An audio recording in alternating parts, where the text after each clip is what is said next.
Okay, Alhamdulillah guys. Ni update yang terkini untuk hampa. Kita dah masuk semen ni 5 lori dah guys. 5 lori dah semen ni. So total semua 7 ke 8 lori insya-Allah. Kan? Dah tak lama dah guys. Dah tak lama dah projek ni nak siap kan.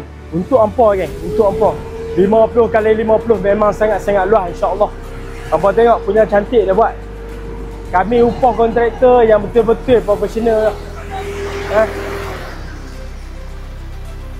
Kita pakai konkrit, bukan kita pakai bancuh lah. Sebab konkrit ni dia tahan lebih lama je. Kan?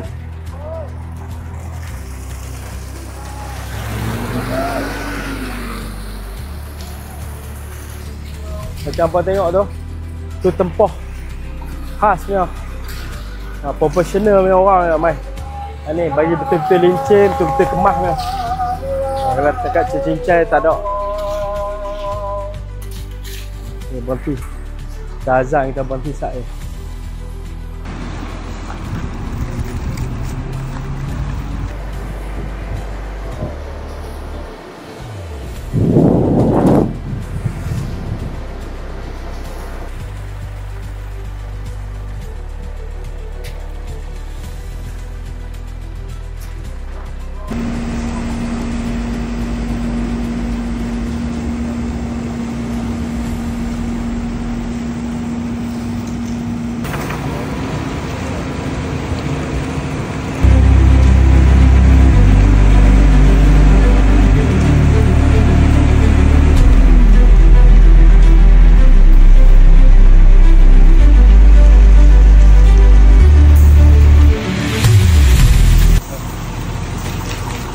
Okey, konkrit pun kita dah buh kan. Opening ni nanti hampa jangan lupa.